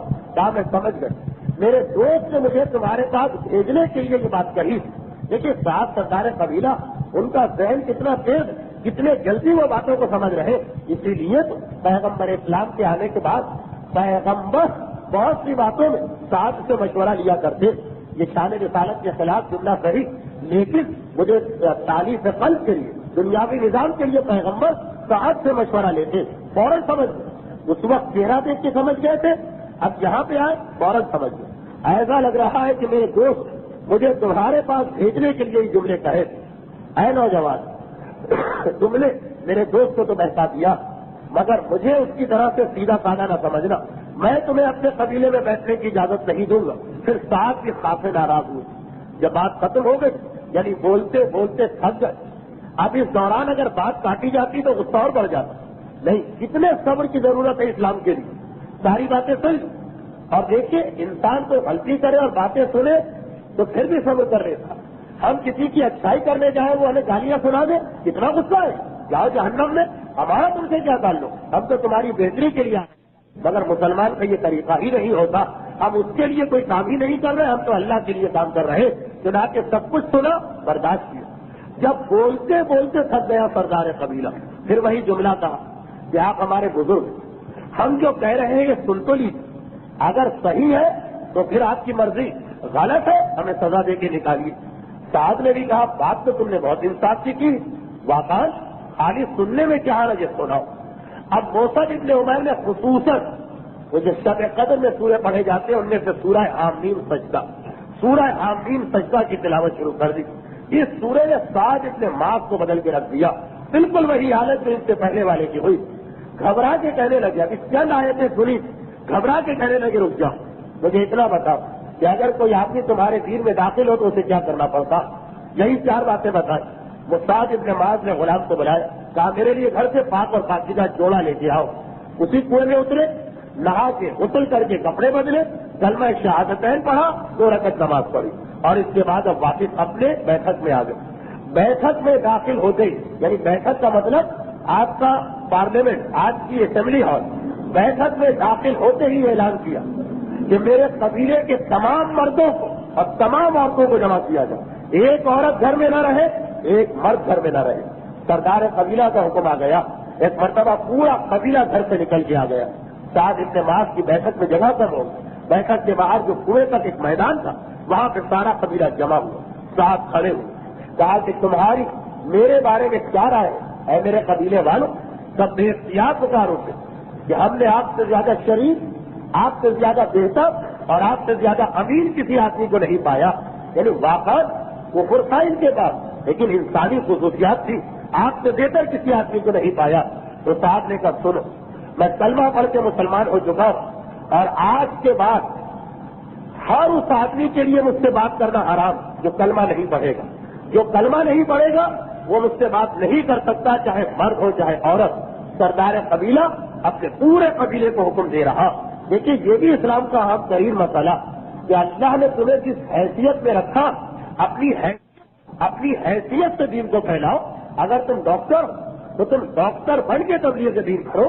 اگر تم کسی کاروباری ادارے کے سربراہ تو تم مالک بن کر اپنے ملازموں تک دین پہنچاؤ. اگر تم ٹیچر ہو، ٹھیک ہے، تمہارا شعبہ ہے سائنس، تمہارا شعبہ ہے ریاضی، مگر نہیں اس مقام پر بھی ہو وہاں تمہاری ذمہ داری ہے کہ دین پھیلاؤ. اگر اللہ نے تمہیں مال دیا تو مال کے ذریعے، علم دیا علم کے ذریعے، عہدہ دیا عہدے کے ذریعے، بزرگی دی ہے اپنی بزرگی کے ذریعے دین پھیلاؤ. سعد ابن معاذ سردار اور سردار بن کے دین پھیلا رہے.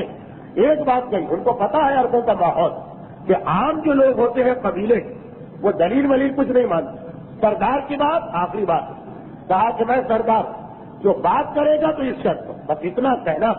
ساری قوم مرد اور عورتیں دوڑ دوڑ کے آنے لگے اور اس کثرت کے ساتھ کلمہ پڑھا گیا کہ جب صبح کو موسیٰ ابن عمیر اور اسد ابن زرارہ اس قبیلے میں داخل ہوئے تو بہت پریشان کہ قبیلہ اوس میں اسلام نہیں پھیل پا رہا، اور سورج ڈوبنے سے پہلے قبیلہ اوس کا یہ پورا قبیلہ، یہ پوری برانچ، پورا کا پورا قبیلہ مسلمان بن گیا سوائے ایک آدمی کی. اتنی بڑی کامیابی، معاذ اللہ رسول کی بات تو نہیں کرنا، لیکن پوری تاریخ اسلام میں اتنی بڑی کامیابی کسی کو نہیں ملی کہ ایک دن میں پورے قبیلے کو مسلمان بنایا. اور مسلمان بھی کیسا مسلمان، یہ تمام تاریخوں نے لکھا کہ مکے کے لوگ بھی جب مسلمان بنے اور مدینے کے لوگ بھی، سوائے سعد ابن معاذ کے قبیلے کوئی قبیلہ ایسا نہ تھا جس میں ایک دو منافق نہ ہو. واحد قبیلہ سعد کا کہ جس میں ایک بھی منافق نہیں رہا. ہاں ایک کافر رہا، منافق کوئی بھی نہ رہا. صرف ایک نوجوان نے انکار کیا جس کا نام تھا اسے الف سواد یہ رے اور می. اس نے انکار کر دیا. کہا ٹھیک ہے میں سردار قبیلہ سے بات نہیں کروں گی. اچھا یہ نوجوان شکار کا بڑا شوقین تھا، اسے کوئی تعلق ہی نہیں پڑتا تھا سردار قبیلہ سے. صبح نکل جاتا ہے 10 دن کے لیے 12 دن کے لیے، پھر آیا 12 دن کے بعد ایک رات سویا، پھر اگلے دن نکل گئے. صرف اس نوجوان نے اسلام قبول نہیں کیا. مگر سعد ابن معاذ کی کیا برکت کہ ایک نوجوان نے اسلام قبول نہیں کیا، لیکن اس نوجوان کا بھی بڑے احترام کے ساتھ تاریخ میں ذکر ہوتا کیونکہ اس نوجوان نے اسلام قبول کرنے سے انکار کر دیا. پیغمبر مدینے میں ہجرت کر کے آ گئے، یہ مسلمان نہیں ہوئے. جنگ بدر ہوئی، یہ مسلمان نہیں ہوئے. البتہ منافق میں نہیں بنا، کافر. جنگ احد شروع ہوئی، اسی دن اتفاق سے یہ اپنے گھر آیا. شکار کر کے 10 دن 12 دن 2 مہینے کے لیے باہر چلا جاتا. جس دن جنگ احد کے لیے مسلمان نکل گئے تھے مدینے سے باہر، اتفاق سے اس زمانے میں شکار کے لیے گیا تھا یہ نوجوان، اسی دن واپس آئے. گھر میں داخل ہوا، حیران ہو گئے. سارا محلہ سلطان عورتیں ہی عورتیں ہیں، مرد کوئی بھی نہیں. حیران و پریشان. گھر کی عورتوں سے پوچھا کیا بات ہے؟ گھر کی عورتوں نے کہا کہ کفار مکہ نے حملہ کیا اور پیغمبر اور ہمارے سردار یہ سب لوگ مقابلہ کرنے گئے. بس ایک مرتبہ پتہ نہیں اس جملے نے کیا اثر کیا، گھوڑا دوڑاتا ہوا سیدھا میدان احد کی جانب چلا. میدان احد اب پیغمبر اسلام اپنے مقام پر ہے اور آگے پورا لشکر لڑ رہا. جنگ شروع ہو چکی. پیغمبر کے قریب آئے، کہا اللہ کے رسول میں اس وقت آپ کی مدد کرنے کے لیے آیا ہوں. پیغمبر اسلام کو بھی پتا، ساتھ تو قریبی دوست ہے کہ پورے قبیلے میں یہ ایک آدمی کافر. کہا کہ نہیں، اگر تم مدینے کو بچانے کے لیے آئے ہو کہ یہ میرا شہر، یا اپنے قبیلے کو بچانے کے لیے آئے ہو تو مجھے تمہاری مدد نہیں چاہیے. کہا نہیں اللہ کے رسول میں اسلام قبول کرنے آیا ہوں، اتنا بتا دیجیے کہ اگر میں مارا گیا تو کیا ہوگا.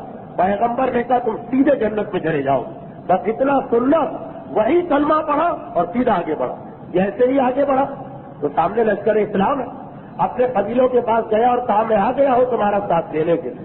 قبیلے والے انتہائی غصے میں آ گئے، واپس چلے. ہم کسی کافر کی مدد قبول کرنے کو تیار نہیں. کہا کہ نہیں میں کلمہ پڑھ کے آیا ہوں. اور اس کے بعد جو اس نے جہاد کیا تو 1 گھنٹے کے اندر شہید ہو گیا. چنانچہ تاریخ اسلام میں یہ آدمی کیوں مشہور ہوا؟ یہ اس لیے مشہور ہوا کہ پوچھا جاتا ہے یہ سوال، وہ کون سا مسلمان جس نے ایک سجدہ بھی نہیں کیا اور سیدھا جنت میں گیا؟ وہ سعد ابن معاذ کے قبیلے کا نوجوان مستحرم ہے جس نے پیغمبر سے پہلا سوال یہی کیا تھا، اگر میں کلمہ پڑھ لوں تو مجھے کیا ملے؟ پیغمبر نے کہا جنت، اور فوراً جا کے اس نے اپنے آپ کو شہید کیا۔ تو سعد ابن معاذ اتنی عظیم اور برکت والی شخصیت کہ ان کو یہ دونوں اعزاز ملے کہ سارا قبیلہ مسلمان ہوا، ایک نوجوان کافر رہا مگر وہ بھی ایسی شان سے مسلمان ہوا کہ باقی قبیلوں کے نام کسی کو نہیں پتا، اس نوجوان کا نام آج تک تاریخوں میں آ رہا۔ موصف ابن عمیر نے جب سعد ابن معاذ کو اسلام کی دعوت دی اور وہ دائرہ اسلام میں داخل ہو گئے تو اب تو گویا ایک انقلاب آ گیا مدینے میں۔ قبیلہ اوس جو فقط اس لیے اسلام سے گھبرا رہا تھا کہ ہمارے دشمن خزرج والے وہ اسلام لے کے آئے، اگر ہم ان کی بات مان لیں تو یہ ہماری توہین دو۔ بعض اوقات ضد اور حد شرمی بہت سارے مقامات پر رکاوٹ بن جاتی، لیکن اب دیکھا کہ ہمارا سردار مسلمان ہو چکا، اب تو ایک مرتبہ دل کھول کے اور قبیلے نے موصف کی مدد شروع کر دی۔ اور انہی حالات میں جابر ابن عبداللہ انصاری نے ایک اہم ترین میٹنگ بلائی شہر مدینہ، اہم ترین، بس یہی اسی جملوں میں میری آج کی گفتگو ختم ہو رہی۔ جابر ابن عبداللہ انصاری نے ایک اہم ترین میٹنگ بلائی نوجوانوں کی، یہ تو نوجوان ہیں ابھی، اپنے نوجوان ساتھیوں کی، کہا کہ ہے نوجوانوں، اسلام مدینے میں بڑی تیزی سے پھیل چکا اور ہماری حالت یہ ہے، جابر کی تقریر، ہماری حالت یہ ہے کہ ہم دیکھتے کہ کتنے ہی ایسے نوجوان گھر سے نکلتے ہیں صبح، ہم سے ملاقات ہوتی، اسلام قبول کر لیتے اور اتنا اثر ہوتا ہے کہ فوراً گھر جاتے، پورے خاندان کو کلمہ پڑھا کے مسلمان کر دیتے۔ جب ہمارے یہاں یہ حالت اور مکے کی حالت ہمیں معلوم ہو رہی، پیغمبر اسلام پر پتھر برسائے جا رہے، کوڑا پھینکا جا رہا، کنکر راستے میں بچھائے جا رہے، گاٹے بچھائے جا رہے، پیغمبر اسلام کے ماننے والوں کو ستایا جا رہا، جب مکے والے اتنے مظالم کر رہے اور ہم مدینے والوں کی حالت یہ ہے کہ ایک ایک نوجوان اپنے خاندان کو مسلمان کر رہا، تو کیوں نہ ہمیں بہترین موقع ہاتھ آنے والا، ابھی 2-3 مہینے کے بعد ہم حج کے لیے جائیں گے مکہ، پیغمبر سے کیوں نہ یہ درخواست کریں کہ اللہ کے رسول وہ علاقہ چھوڑ دیجیے، آ جائیے ہمارے درمیان، ہم آپ کو پورا تحفظ دیں گے۔ جابر کی بات تمام نوجوانوں کے دل کی آواز، سب نے لبیک کہی، جابر تم نے بہت اچھا مشورہ دیا، ابھی اس دفعہ ہمیں یہی دعوت لے کے جانا ہے اور کسی طرح پیغمبر کو راضی کرنا برداشت نہیں ہو رہا ہے مسلمانوں سے کہ جو مکے سے آتا ہے پیغمبر کی مظلومیت کی داستان لے کے آتا، سگا چچا پیغمبر کو دشمن بنا ہوا، نہیں اب ضرور پیغمبر کو راضی کر کے لائیں گے۔ اب یہ تحریک مدینے میں بڑھنے لگی اور حج کا زمانہ قریب آ رہا۔ ہاں دوران سال یہ مکے نہیں جا سکتے، قریش مکہ ان کو پیغمبر تک جانے نہ دیں گے۔ حج ایک ایسا موقع کہ سارے انتظامات قریش کی درہم برہم ہو جاتے، سب ایک دوسرے سے مل جاتے۔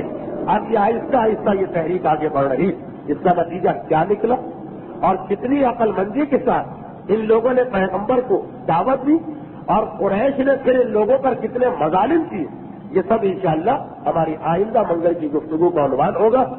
آج بعض وجوہات کی بنا پر ویسے ہی 10 منٹ تاخیر سے ہماری گفتگو شروع ہوئی، تو بس اس کو ذہن میں رکھیے گا کہ پہلی بیعت 6 آدمیوں نے کی، دوسری بیعت 12 آدمیوں نے۔ 12 آدمیوں کے آنے کے بعد جب ان کا ساتھ موصف نے دے دیا، کتنی تیزی سے اسلام پھیل گیا۔ اب جابر کس طرح جاتے ہیں، اور جب جابر جا رہے تھے مکہ، راستے میں بڑا دلچسپ واقعہ پیش آیا اور اس میں بہت ہی اہم پیغام کہ بعض اوقات انسان کو کسی چیز سے بڑی عقیدت ہوتی ہے مذہبی، مگر مذہبی عقیدت الگ چیز ہے، اسلام کا حکم الگ چیز ہے۔ آپ دیکھیں گے آئندہ تقریر کے شروع میں ایک بہت ہی دلچسپ واقعہ کہ کس طرح سے پیغمبر نے ایک اصول بتایا کہ نہیں تمہیں کسی چیز سے مذہبی محبت بھی ہو لیکن اللہ کا حکم ہر چیز سے فوقیت رکھتا ہے۔ یہ تو ذرا تفصیلی واقعہ اس لیے آئندہ عرض کروں گا۔ آج کی گفتگو اختتام کو پہنچی، جیسا کہ آپ کو معلوم ہے کہ یہاں کے اس سلسلے کا ایک طریقہ یہ بن گیا کہ ہر تقریر کے بعد کچھ وہ احکامات جس کو پھیلانے کے لیے پیغمبر نے یہ پریشانیاں برداشت کی، اور آخر میں اگر کوئی مجلس ہو تو 1-2 منٹ کے 1 منٹ کے مسائل۔ ہر تقریر میں یہ مسئلہ ہوتا کہ جو لوگ مجلس کی وجہ سے آئے ہوتے ان کے لیے یہ مسائل وغیرہ سننا بڑا مشکل ہو جاتا، لیکن میں اپنی ذمہ داری سمجھتا ہوں کہ سیرت رسول جو ہم سن رہے یہ موسد، یہ سعد ابن معاذ، یہ حسین، ان لوگوں نے اتنی زحمتیں کیوں برداشت کی؟ نہ ان کو کوئی دولت کی لالچ دی گئی، نہ ان کو حکومت کی لالچ دی گئی، فقط اللہ کی رضا کی بات ہو رہی، تو اللہ کی رضا بغیر ان میں فقہ کی نہیں آ سکتی۔ اس لیے آج بھی چند لمحوں کی، چند منٹوں کی آپ کو زحمت، آج صرف مجھے 2 مسئلے بتانا۔ گزشتہ کئی تقریروں میں، بلکہ اس سے پہلے جو ہماری 5 تقریریں ہوئی اس سال، شاید 5 میں سے 4 تقریروں میں خمس کے مسئلے آئے، اور وہ ابھی تقریباً سارے مسئلے نامکمل، لیکن ایک ہی عنوان کو سنتے سنتے لوگ کچھ پھنس گئے۔ تو میں نے یہ سوچا کہ 1 آدھ ہفتے کے لیے ذرا مسائل میں تبدیلی آ جائے، اس کے بعد پھر کچھ خمس کے پرانے مسئلے۔ ایک مسئلہ مجھ سے پوچھا گیا اور ساتھ ساتھ یہ بھی کہا گیا کہ آپ کچھ کہہ رہے ہیں، ملا صاحب کچھ کہہ رہے ہیں، ہم کس کی بات مانیں؟ جب ایسا کوئی مسئلہ میرے سامنے آ جاتا تو میں اپنی طبیعت اور مزاج کے خلاف کتاب یا مجتہد کا جواب براہ راست آپ کے سامنے پیش کر دیتا ہوں۔ منہاج الصالحین کی 2 جلد میرے ہاتھ میں ہے، اور یہ کتاب ہے آغائے خوئی۔ اس کتاب کے اندر مسئلہ نمبر 1399 جو مجھ سے سوال کیا گیا، اتفاق سے اس کا جواب ہے۔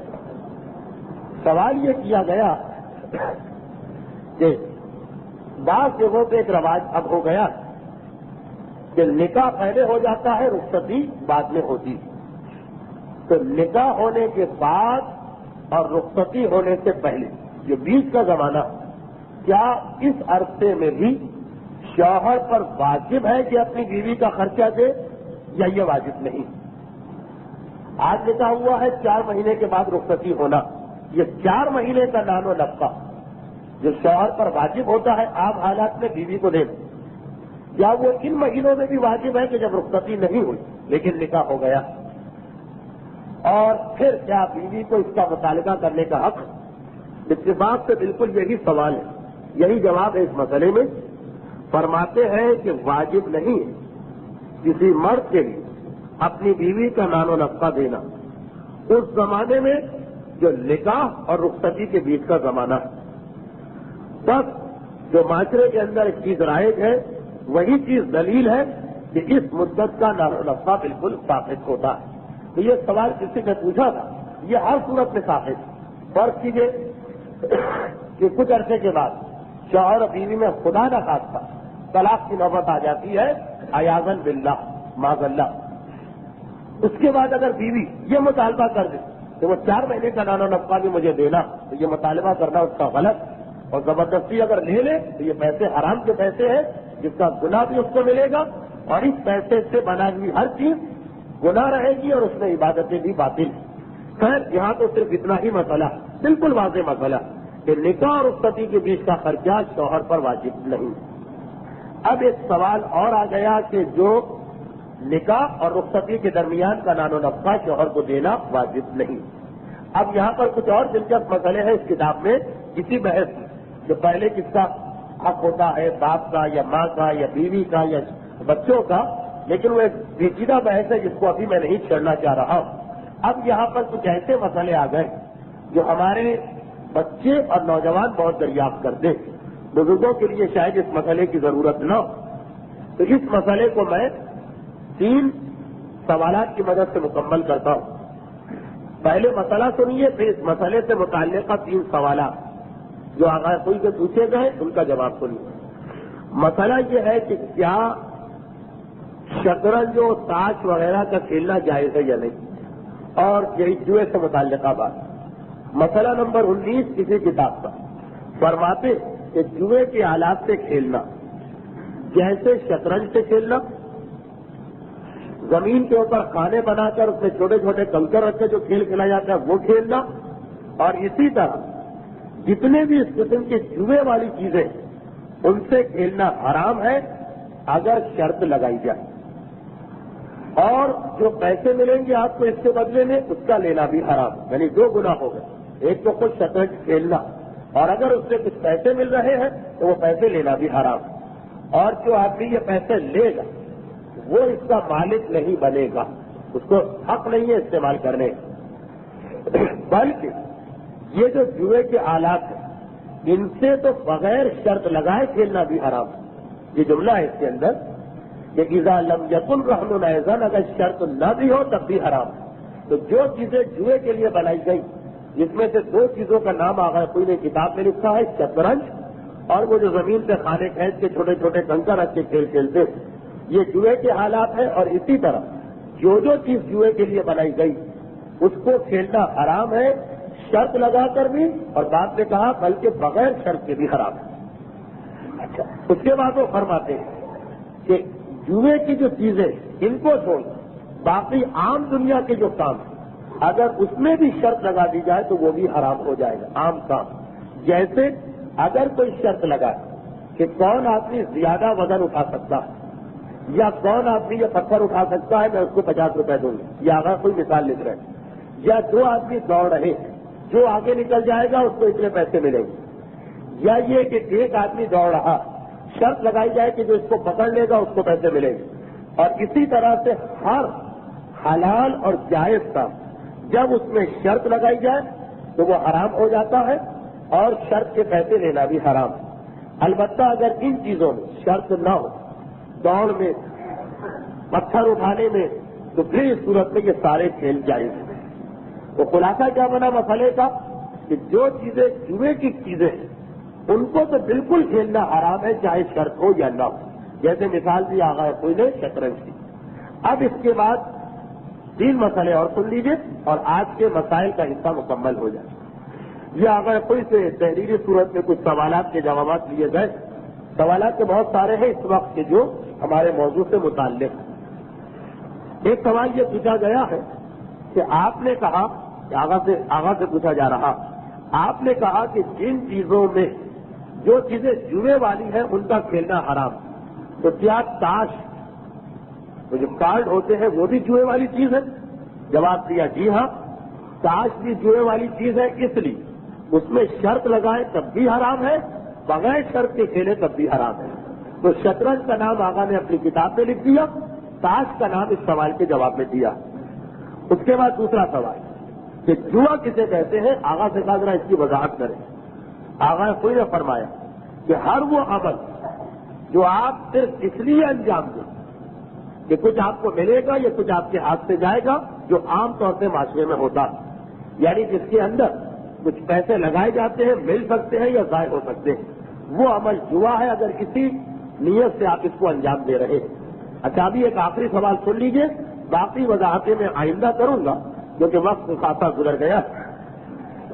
تیسرا سوال یہ پوچھا گیا کہ ہمارے یہاں یہ رواج ہے کہ بہت سارے مختلف ایسے کھیل ہیں کہ شریک ہونے والے تھوڑا تھوڑا اس میں چندہ دیتے ہیں اور اس سے کوئی کپ وغیرہ یا کوئی انعام وغیرہ خریدا جاتا، اور یہ طے پاتا ہے کہ جو آدمی آخر میں جیت جائے گا یا جو ٹیم آخر میں جیت جائے گی یہ انعام اس کو دے دیا جائے گا. اور یہ پیسے نہیں ہوتے، مثلا کوئی کپ وغیرہ ہوتا، تو کیا یہ بھی جوا؟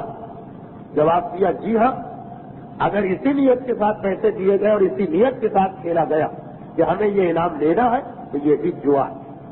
اور اسی میں ایک جملہ پھر آگے اور پوچھ لیا گیا کہ اسی طرح ہمارے یہاں عام کھیلوں میں یا عام چیزوں میں بعض اوقات یہ کہا جاتا کہ جو آدمی ہار گیا وہ سب کو چائے پلائے گا یا کھانا کھلائے گا.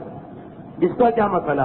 تو کہا کہ اگر اسی نیت کے ساتھ کھیلا جا رہا تو یہ بھی جوا ہے، یہ بھی حرام ہے، اور اس طرح سے جو چائے یا کھانا آئے اس کا کھانا بھی گناہ ہے.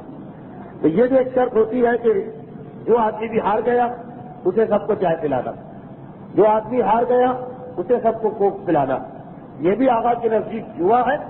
اور وہ جو پہلا ایک مسئلہ ہوتا ہے کہ کرکٹ کی 2 ٹیمیں ہیں بچوں کی، ایک نے 10 روپے ڈالے، دوسرے نے 10 روپے ڈالے، کھیلا، 20 روپے کی ایک ٹرافی لے کے آ گئے، جو جیت گیا یہ اس کو ملے گی، یا کپ لے کے آ گئے.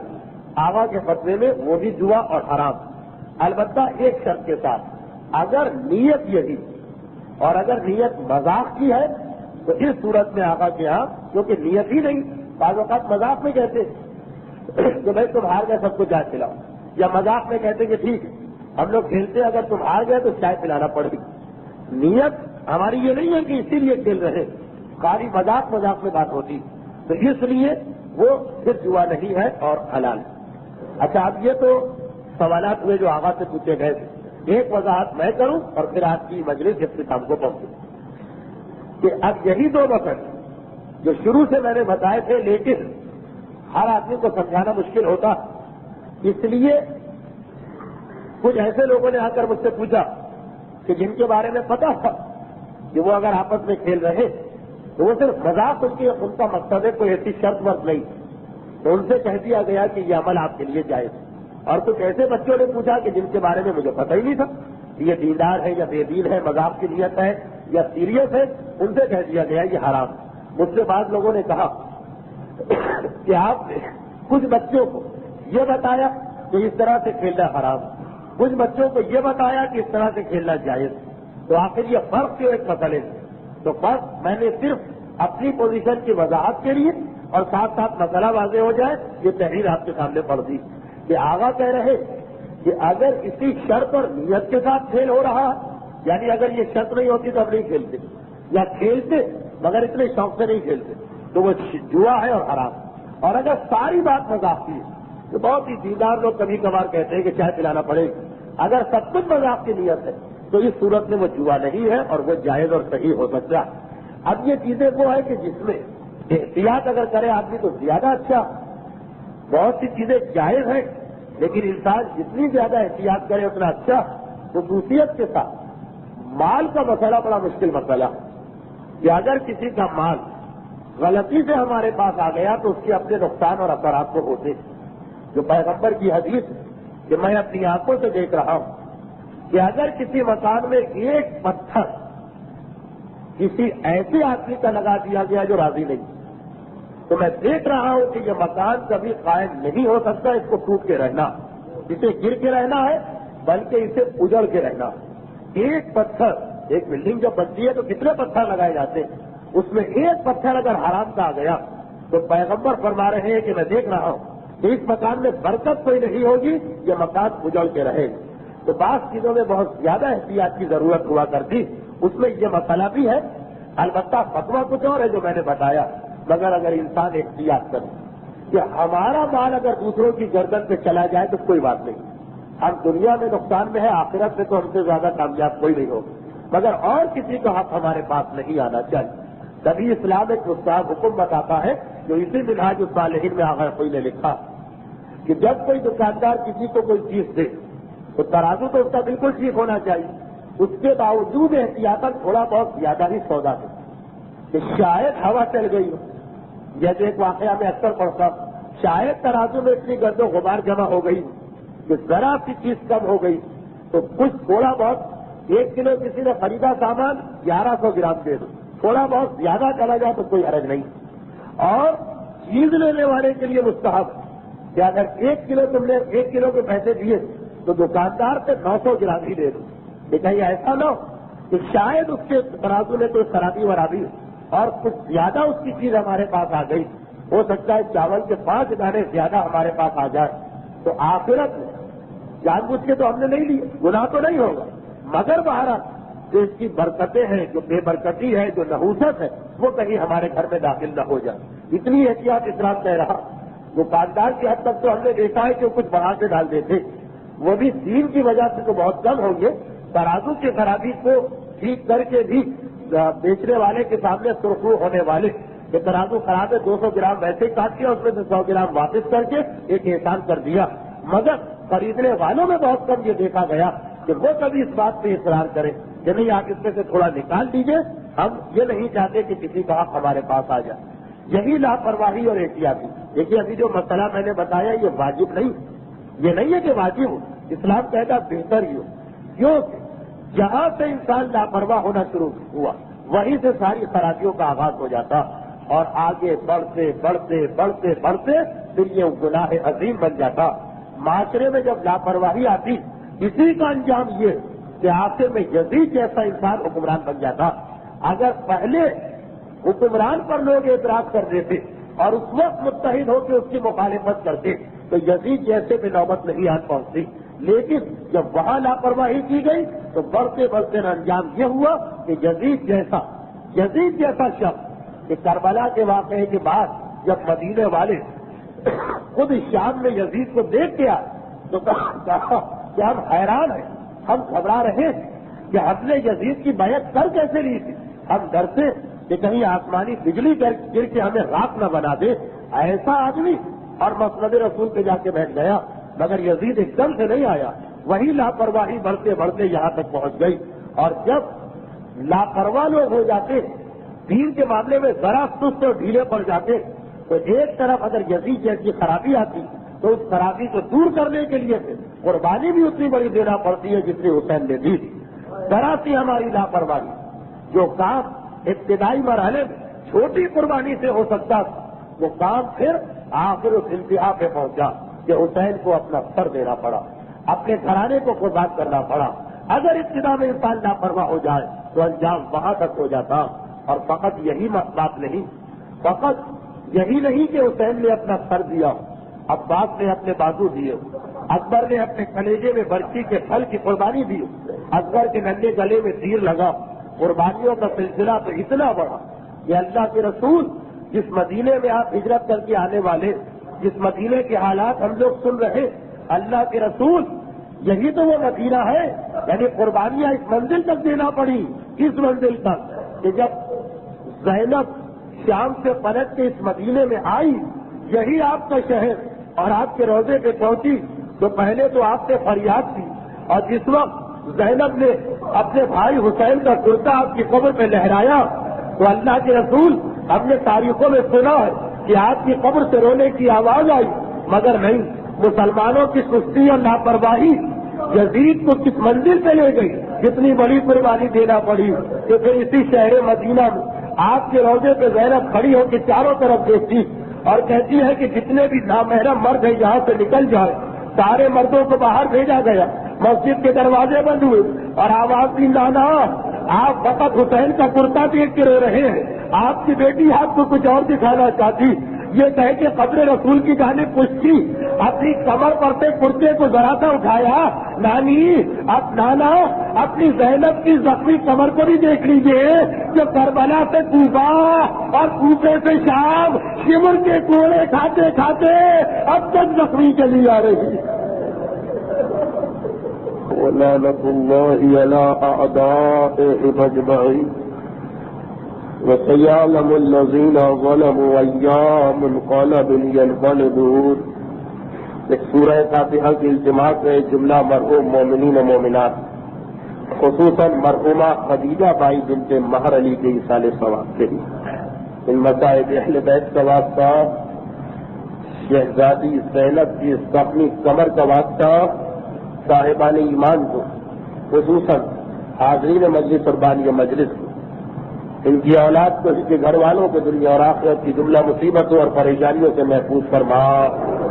پروردگارا تیرے حبیب کے ذکر کا واسطہ، سیرت رسول میں شرکت کرنے والے ان صاحبان ایمان کی محبت اور خلوص کا واسطہ، ہمیں دنیا اور آخرت میں محمد و آل محمد کا شیعہ اور شفاعت حاصل کرنے والا قرار دے۔